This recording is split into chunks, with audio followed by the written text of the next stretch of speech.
Hello, this is Anil Kumar from Back to the Bible radio broadcast.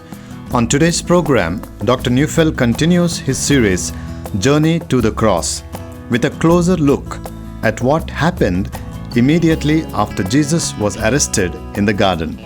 So let's go back to the Bible as we examine today's message, Friday, The Journey Goes on Trial.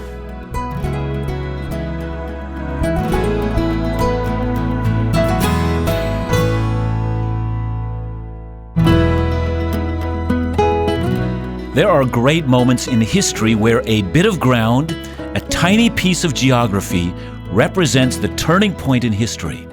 When Julius Caesar crossed the Rubicon in 49 BC, that was such a time. Roman law forbade any general from crossing the Rubicon with a standing army, for to do so would threaten the government of Rome. A Roman general crossing the Rubicon with a Roman army was considered an act of treason. The minute Caesar crossed, the die was cast. He would either be executed for his act or triumph over the Roman Senate and change history. Jesus' entry into Jerusalem was just such a moment. The moment he entered on a donkey, fulfilling the prophecy of Zechariah 9:9, the die was cast. And then when he crosses the Kidron Valley and goes to a place where Judas was sure to find him on Thursday night, a place where no one was likely to raise a disturbance, the chain of events were inevitable. But we've been saying from the outset that Jesus orchestrated, directed, and controlled the events he was living out. He had already told his disciples this not long before. Matthew 20:18 records him saying, "See, we're going up to Jerusalem, and the Son of Man will be delivered over to the chief priests and scribes, and they will condemn him to death." Jesus' journey to Jerusalem is his statement that he had deliberately chosen the events that were now unfolding. In that evening, they had celebrated Passover in the upper room, sung a hymn, and gone out into the night. They walked out of the city down the steep embankment into the Kidron Valley and would have stained the bottom of their robes with the flow of blood of the countless sacrificed lambs. They mounted the other side where Jesus prayed in anguish in the Garden of Gethsemane. By the time Judas arrives, there's blood on the bottom of Jesus' robe and blood on his forehead from the intensity of his prayer. How deeply foreboding of the events that lay ahead. What follows deep into the night is the trial of Jesus that lasted until the break of day. Most of us think that what happened that night was the illegal trial of Jesus held secretly well into the night, and that's true, but it's not the whole truth. Jesus didn't have one trial. Instead, he went through 6 trials before he was crucified. And so on this day, as we are now so very close to Good Friday, I want to take us into a journey into the 6 trials of Jesus. We will discover what was done, of what he was found guilty, and the reasons that were given for them to put him to death. When Jesus was arrested in Gethsemane, he was led to the house of a man named Annas. He was the father-in-law of the high priest, who was Caiaphas. Annas had been the high priest, and he clearly was respected and had a great deal of power, probably more power than his son-in-law. Here Annas could make sure that Caiaphas was handling the matter properly, but if anything went wrong, like a real man of power, he would make sure that the blame fell on Caiaphas. Here at his house, we encounter the first trial of Jesus. But this is no official trial. This was an attempt to cook the outcome of the later trial. When men decide to do evil things, they always hold secret meetings to set their strategy. They needed to find a way to so bring charges together so that they could get this by the people. They agreed that the faster they could put Jesus to death now, the better. Caiaphas was given the responsibility to question Jesus there. Perhaps they could get him to say something they could hang him on. And so he questioned Jesus on his teaching. Jesus responded by saying that nothing he had taught was done in secret but in public.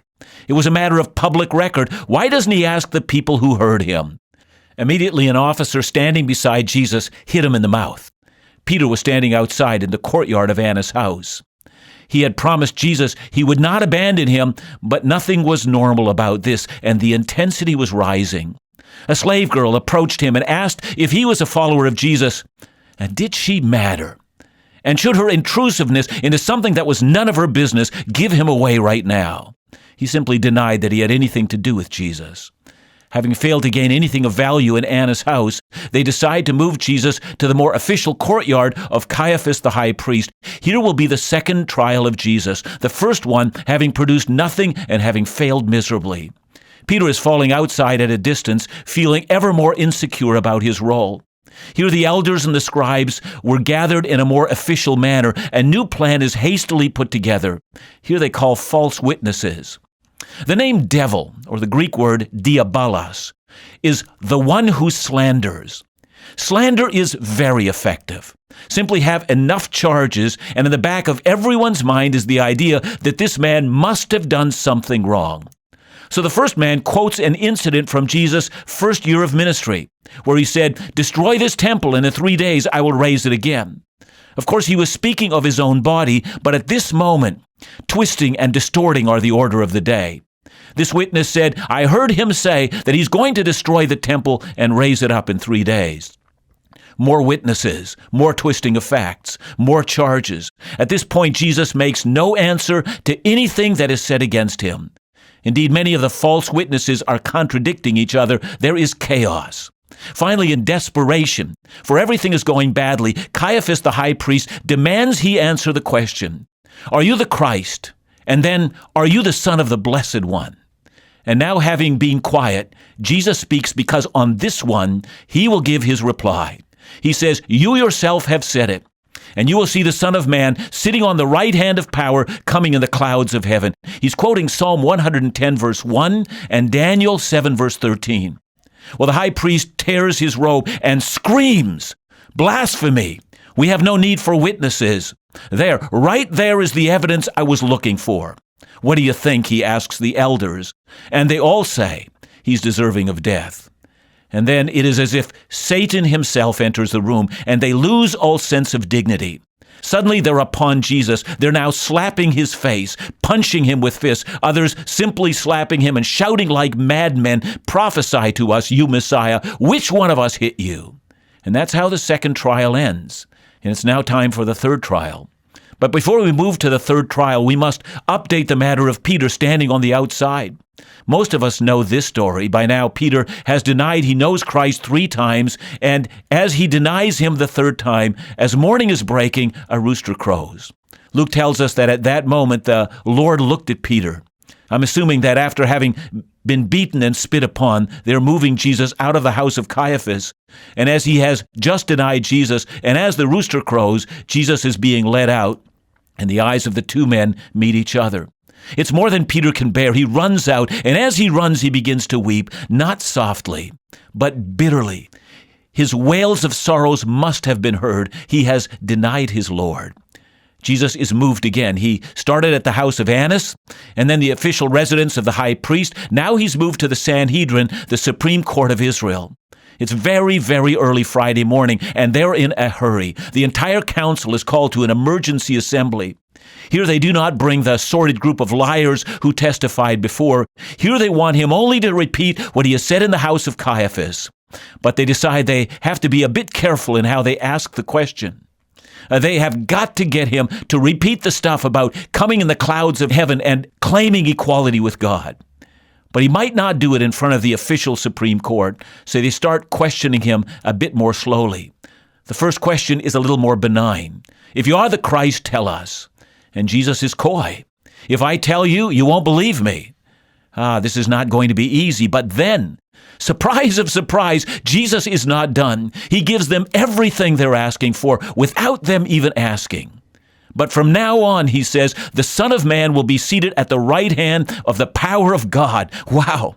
But there might be a problem. He has only said the Son of Man, not "I will be seated at the right hand of the power of God." He might yet have an out. And now came a question, and when it was asked, they held their collective breath.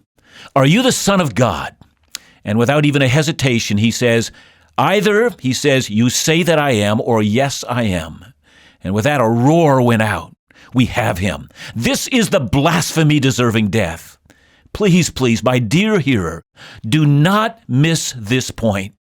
The reason why Christ was crucified is because he claimed to be the Son of God. In this day, when people say, "I'm willing to accept Jesus as a prophet or a great teacher," and even a great example, you should know why it is that Jesus was condemned to die. He was condemned because he claimed to be the Son of God. I don't know if Judas had been given a ringside seat to that. But we do know that the minute Jesus made his claim, he tried to give the money back that he had gotten, but they refused. They wanted nothing to do with that. Whatever Judas did with the money, that was his business. Judas, recognizing in that moment what all of this entailed, went out and hanged himself. And when we come back, we're going to look at the remaining 3 trials of Jesus and why it led to his crucifixion. I think what this introduction has shown us is a sobering picture of the first 3 trials that Jesus went through. We also see a growing intensity and progression of each trial as the chief priests' hatred and determination to kill Jesus becomes increasingly stark.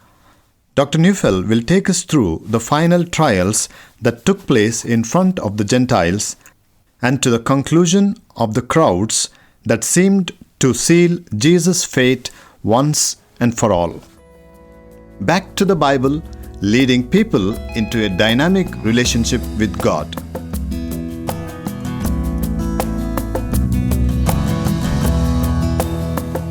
The Bible contains many passages about the topic of wisdom. Here are a few examples. James chapter 1 verse 5 says, "If any of you lacks wisdom, let him ask God, who gives generously to all without reproach, and it will be given him."